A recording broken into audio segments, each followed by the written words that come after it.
Hello,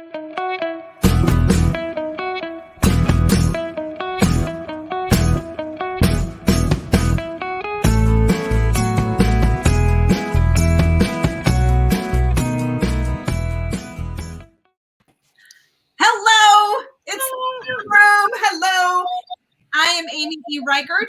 I'm here with Heather Webb. Hi.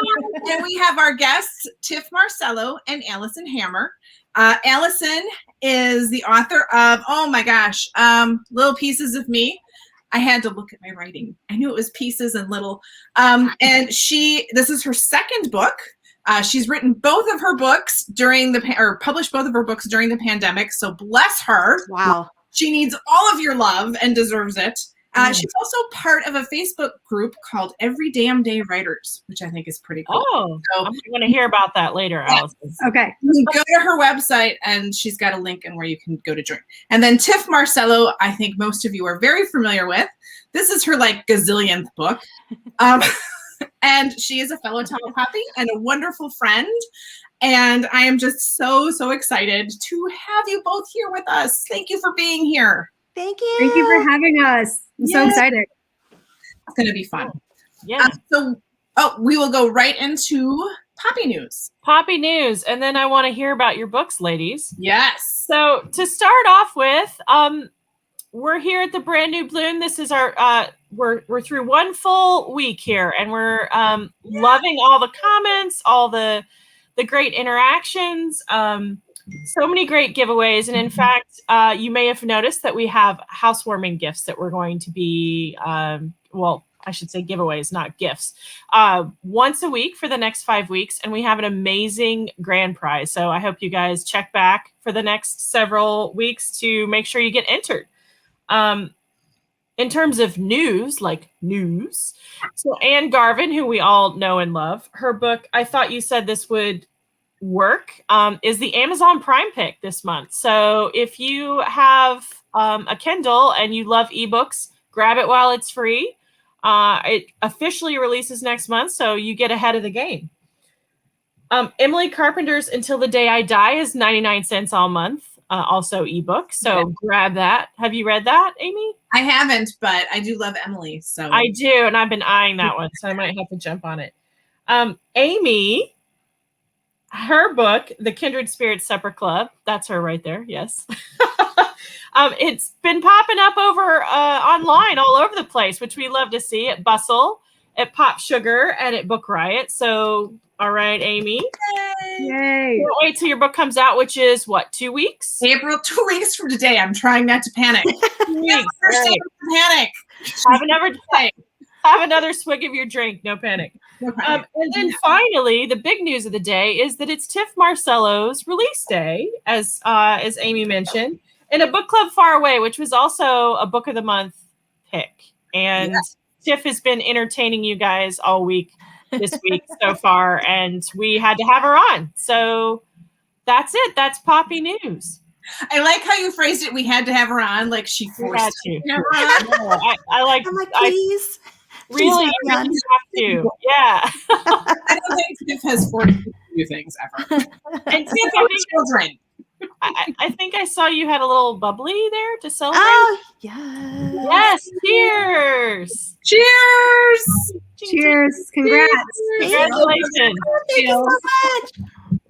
It does seem to be sort of an unofficial thing where our guests join us with cocktails, and I love that. I enjoy this precedent we're setting. Yeah, well, I've had a couple of cups of tea here and there because I do love my evening tea as well. But yeah, cocktails are never a bad idea, are they? Agreed. So, ladies, we always like to share something that we are reading, that we are either reading now or that we've read recently, or something that we're excited to get to that we'd love to recommend and share. Alison, what are you digging into lately? So I just binge listened to this. I bought this book. It's Are We There Yet by Kathleen West. I bought it because I wanted a copy for my shelf, and I listened to it on audio because I couldn't wait until I had enough time to sit and read it. But Kathleen is a friend. She's incredible. They call her the American Leanne Moriarty. That's great. She's a great writer, really smart and clever. This book is about parents trying to navigate social media and kids, and the way that a lot of parents sometimes will take credit or blame for their child's success. Mm-hmm. And if you have a teenager and you don't know what Finsta is, you should read this book. Mm-hmm. Do you know what Finsta is? No. Ooh, I'm what scared to know now. It's Yeah. what they call fake Instagram. So kids have like regular Instagram that their parents know about, and then they have their Finsta, which is fake Instagram that like the parents don't know about. So my kids call them are we there yet? It's amazing. Okay, Yeah. now I need to go stalk my 14-year-old. I know. Ask if they know about Finsta. Oh, yikes. And there's ways for them to hide apps they're not supposed to have. Yeah. There's all sorts of stuff. Thank you. Heather's like, I'll be right back. I know. Thank you, Scary Internet, for making parenting even harder. Awesome. So you might really, yeah, it's a great book.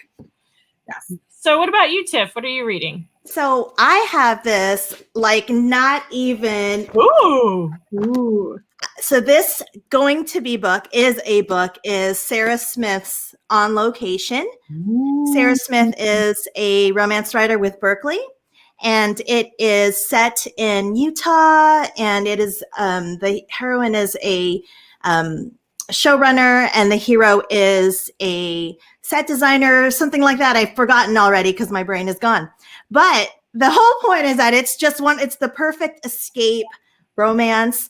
And what's amazing is that Sarah Smith has a pen name. It's Sarah Escavara, and she is writing for Lake Union, and she'll be coming out with her Lake Union book next year too. So she's kind of straddling both romance and women's fiction. So just look out for her because she's just doing great things. She's working hard. Sounds Yeah. like. Yeah. These people who write all these different books, you're one of them. I don't know how you do it. Yeah, I don't know either. I just all these In a coma. I know. Right It's in a just coma. something. Yeah. It probably helps. It's kind of fun when you write a book and then you're editing it. You're like, I don't remember writing that part. I know. Like some folks will like quote it, and I'm like, did I really write that? Because I don't remember. I'm so glad that's not just me. Yeah. Or someone will ask me about a character, and I'm like, which book is this we're talking about? What is the plot? Yeah, it happens after a few, or like they'll ask you really specific. So for me, writing historical, some random Oh my gosh, really fact. specific detail that I'm like, I don't know. You know, I probably looked that up 800 times when I was working on it, but I can't remember it now. So I have to go back and look, you know? You just I'm forget. so glad it's not just me. Like, I No. don't remember. I know there's a reason it's in the book the way it is, but I don't know what it is. Well, I'm reading your book now too, Amy, for a couple. It's so good. I cannot wait. I'm so excited. Yeah, Aw. it's so good. And I've already read it, so Ah!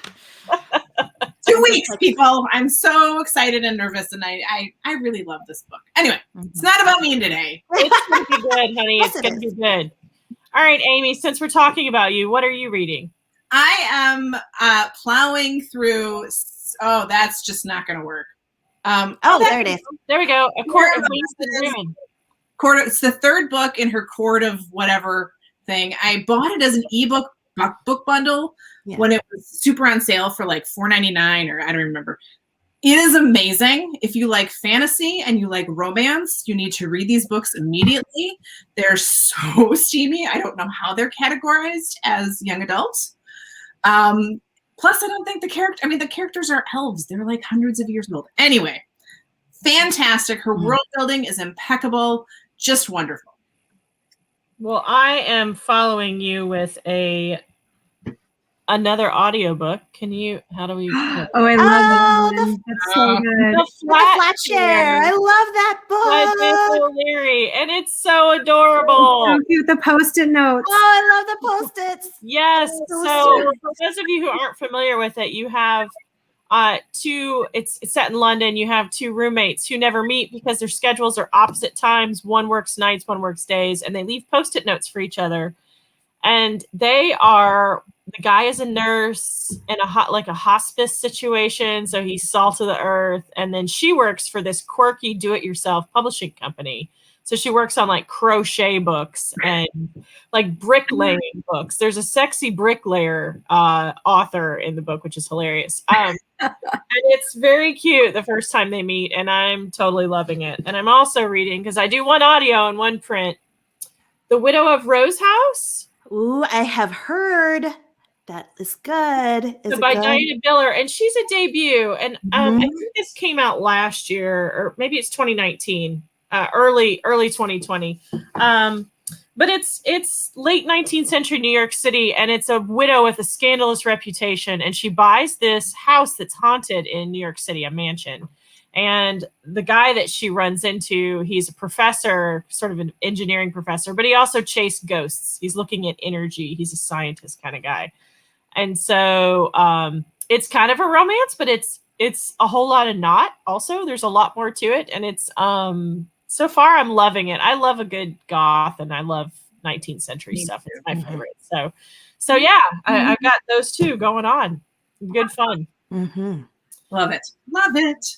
So I want to hear about your books, ladies. That's why we're here. So Alison, can you tell us a little bit about Little Pieces of Me, and maybe something interesting, exciting, random behind the scenes that happened while working on the book?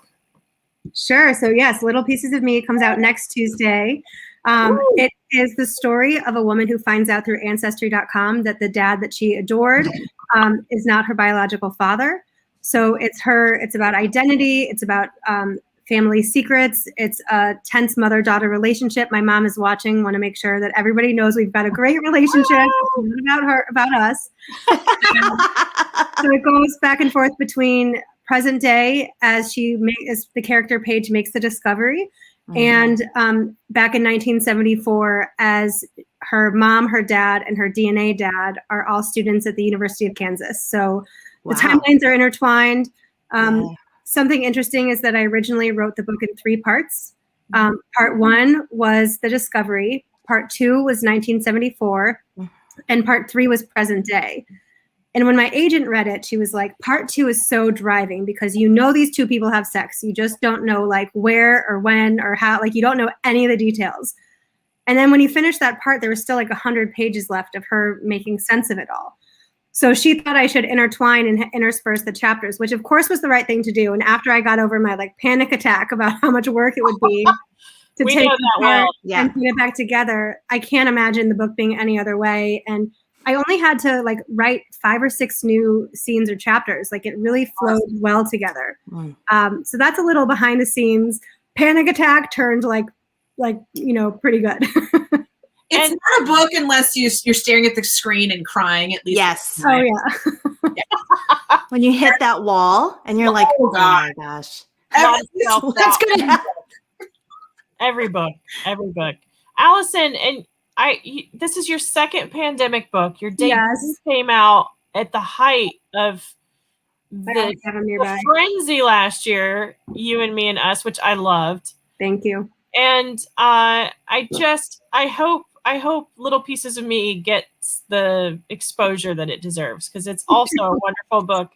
And do you have events posted on your website where you're going to be doing some other virtual live events? So they're doing it a little different this time. One like funny thing, I had 5 events planned before the pandemic canceled everything for my last book.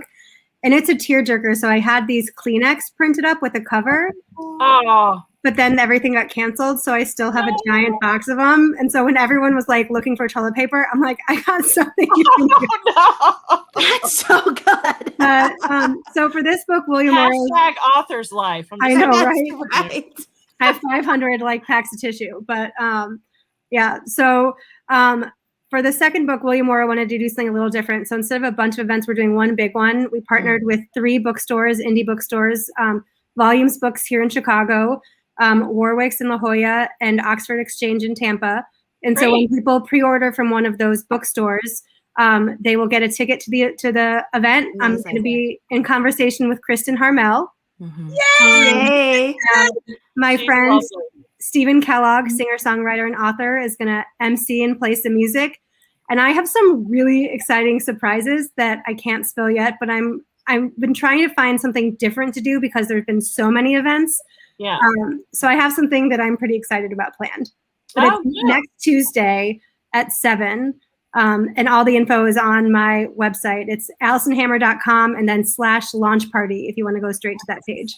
All right. I'm going to jump Love off the page. I know, me too. I got to put that down. I want to make sure I go. It's going to be really fun. Yeah. And the three of you are all in this ring of launch. We have Tip today, Allison next week, Amy in 2 weeks. So we're feeling the pressure here, ladies, and the excitement too. You're not too far away though, Heather, right? You're soon. July. I'm at the end of July, so it's not terribly far off. But I'm kind of frantic about other things. Yeah. namely Finstagram or Finta or whatever that is. I am so getting on that.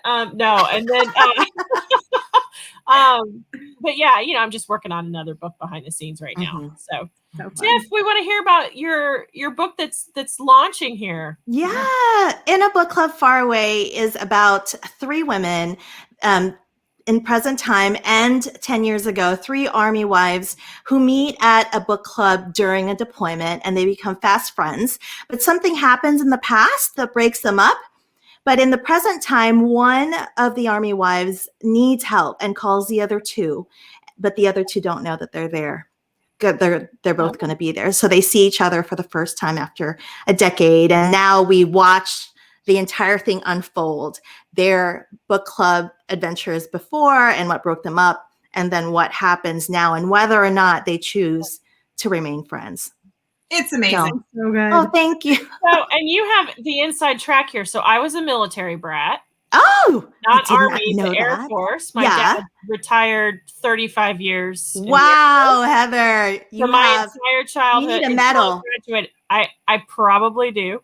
But so does my mother. Let's be honest. Moving a family a million times, which is what you're doing, right? So you have this good track on the Army wives. So I find it interesting that you wrote about that in the book club. Yeah, 23 years in the Army family. I was in the Army for a total of 9 years. So we were dual military, probably like 4 years together. And it was like after 2 kids, dual military, I'm like, this is not going to work. And that was after 9/11. So I definitely was a choice to get out of the Army. But I've wanted to write about Army wives for forever. And it just made sense because I'm also a part of so many book clubs, and I threw in some drama in there. And I promise everybody, all of my friends, that none of this is about you or any of the drama that we've had, because I haven't really had a lot of drama, with my friends. But it's a book, so I have to have drama in it. So yeah, absolutely. You got to turn the notch up really high, don't you? Yeah. Cool. So, is there anything behind the scenes that you would like to share? A little anecdote or interesting bit? It only took me 6 weeks to do the first draft of this book. No, 6 weeks, and I hate you. And it's like 6 characters because it's 3 points of view in the past, and then 3 points of view in the present, and so it was like 3 arcs, 6 arcs essentially, because there's a past arc, right? And then there's the present arc. So, I have my little group of friends, like writer friends, and like when I was editing, I'm like, never again will I do a twin timeline with 3 characters. Never. How much prep time did you have before? That's like real fast. That's a critical question. Yeah. Mm-hmm. So I prepped for about a week. Oh my gosh. And I just wrote, the editing took the year, right? Okay. With my editor, but the first 70K, I was able to dump out in like 6 weeks. That's amazing. That was a story that was inside you for a long time. Yeah, for sure. Yeah. Wow. People say that doesn't show at all. What's that? The year of editing is what shows in the polishedness. Yeah. It's so crazy. And because I know the timeline thing. I've done that, and it's a nightmare to. Yeah. I mean, sweet Kate. Kate is my editor for this book, and I'm like, you're such an angel. How did you even intuit this book? Like, I don't know. That's what you're there for, though, to save us from drowning, right? That's what I'm doing now. I'm writing my second book in my Montlake series, and I'm like, I just hope that my editor can fix this. I'm like, please. Thank God Because for editors, right? it's just hard, right? To Angel. unravel. Yeah. Because it's there. It's just like that teasing out of stuff. Yeah. Do you work with critique partners at all, Tiff, or no? I do. Okay, I do. so you have buddies you swap. Yeah. For those who don't know, writers will exchange pages with a friend who's another writer because we can see stuff that others can't, and we help each other. And and we know what kind of feedback people need. So like we can say, I just want high level stuff, or get really picky. Yeah. Because if I give manuscripts to my husband, he starts correcting the grammar, and I'm like, that's not helpful. I know the grammar. That's not what I'm doing right now. I don't necessarily know the grammar, but I don't know the first rate. My critique partner and I are so entrenched in each other's books that sometimes there was a Goodreads review, and I know I'm not supposed to be looking at them, but they called out a line that they loved, and I called Brady Godfrey, my critique partner, and I'm like, I think you wrote that line. I'm sorry? For the collaboration that you have going on. Yeah, so we're critique partners who are really entrenched in each other's, like helping each other with our solo stuff. And during pandemic, we started writing together. So we're working on our second book. And we might have some news to share in a couple weeks, maybe. How exciting. Yes. Maybe. We'll see. Yes. Well, before we move on, I do, just because I'm friends with Tiff and I know how things have been in the past.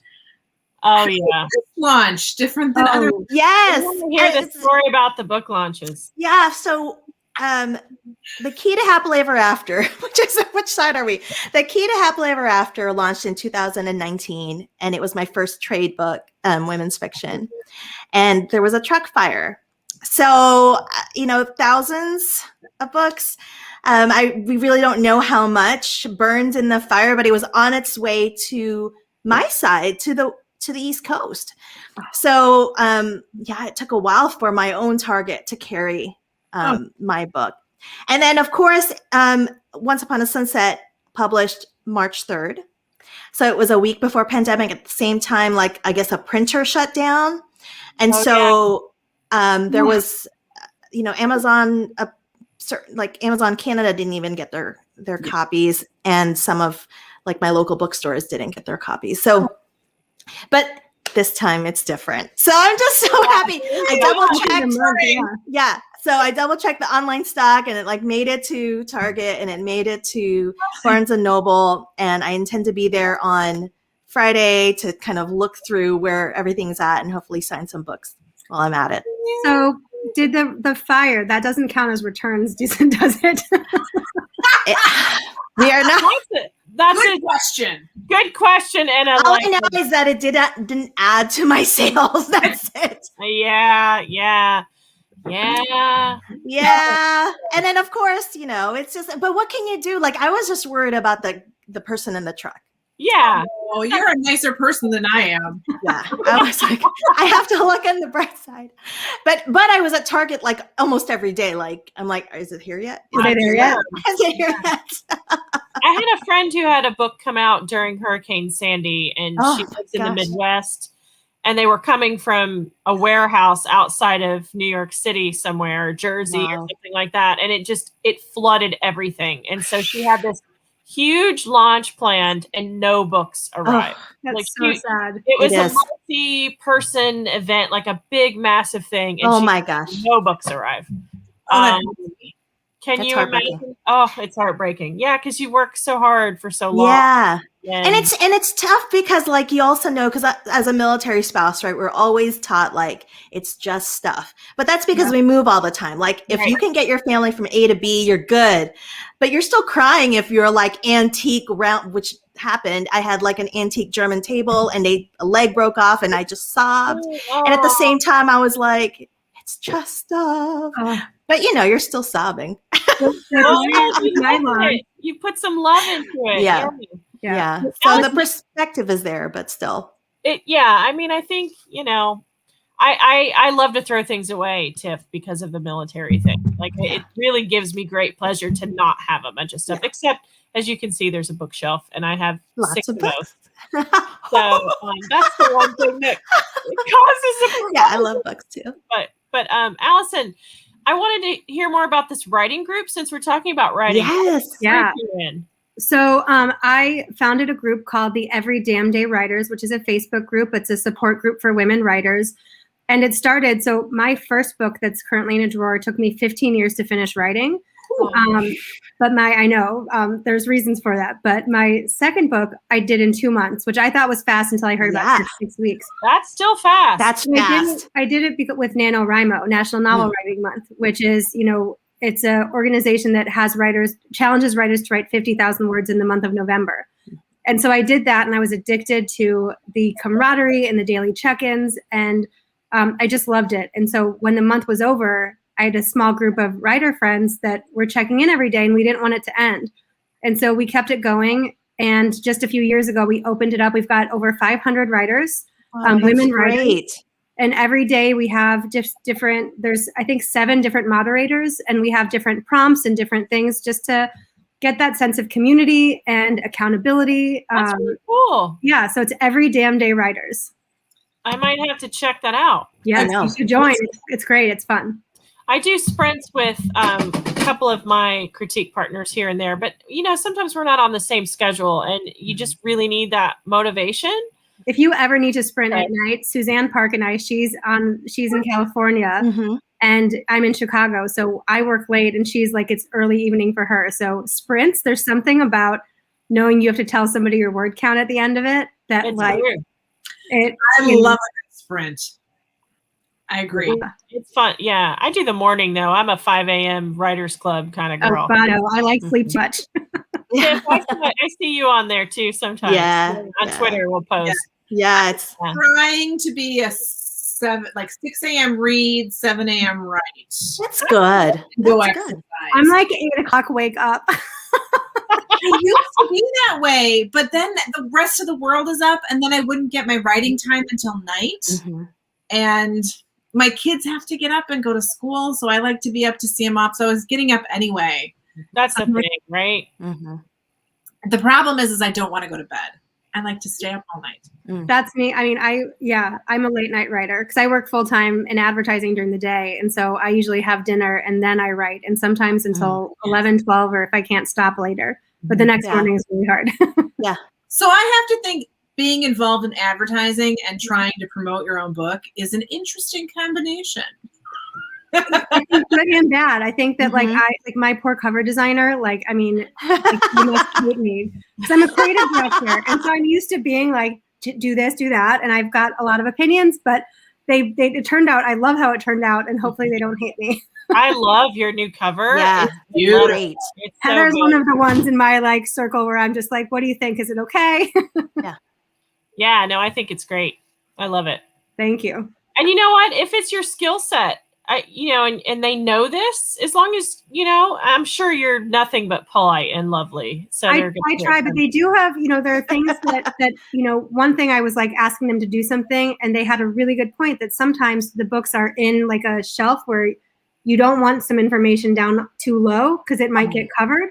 And I was like, oh, brilliant. I would never have thought about that. So I do know that there's things I don't know and that they're experts in things. Sure. But I've got a lot of opinions. Advertising is different from other advertising, Totally. I think it's a really nuanced kind of marketing and Yes.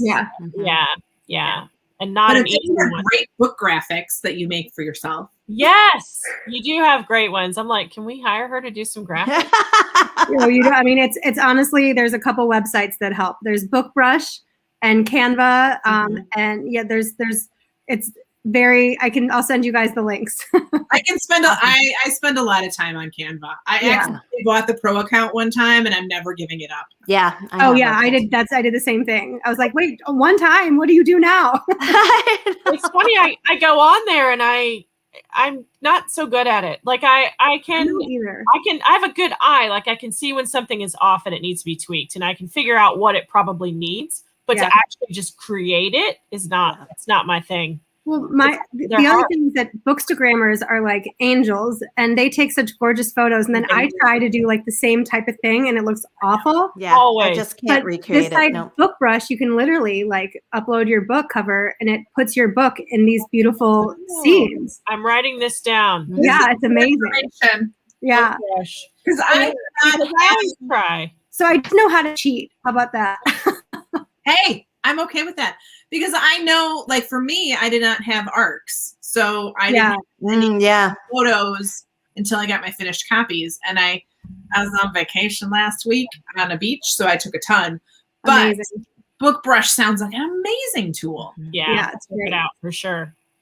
All right, ladies. So we're getting close to wrapping here, but I want to hear there is you both have some piece of jewelry that you're wearing with the little story before we part, and we have to hear about it. So Tif, what? Okay. Sorry, can you tell I was a teacher? Yeah. I'm gonna call on this one, and then I'll call on that one. You know, somebody said, like, I was watching TikTok the other day, and then and somebody said that when you're a teacher, like, kind of hints who they're gonna call so that the person, like, can. That was me. Like, I was like, is she gonna call me? Is she gonna call me? Call me? Okay, but so this is an Origami Owl. I talk a lot about military spouse. Like, we do all these parties together. So we do like jewelry parties and all that stuff. So Origami Owl is like one of the companies that we do. Origami Owl. And is that an owl on there? No, what you do is you buy charms and you put them in these discs. Cool. Okay. Oh, so I have a California charm. I'm not even California charm. And I have like Our Lady charm. And what else do I have in there? And the T. That's cool. For my name. But yeah. So it's just an homage to all those parties that I spent too much money at because I drank too much wine. You know, it's like Pampered Chef. I won't go to them anymore because I feel guilty and then I buy crap. I buy a lot of stuff. I do too. But you're smiling still about it. So, hey. Yeah. Hey, and get a story out of it. So that exactly. It's gold then. It's worth absolutely. It's right off. I know. Right off all that stuff.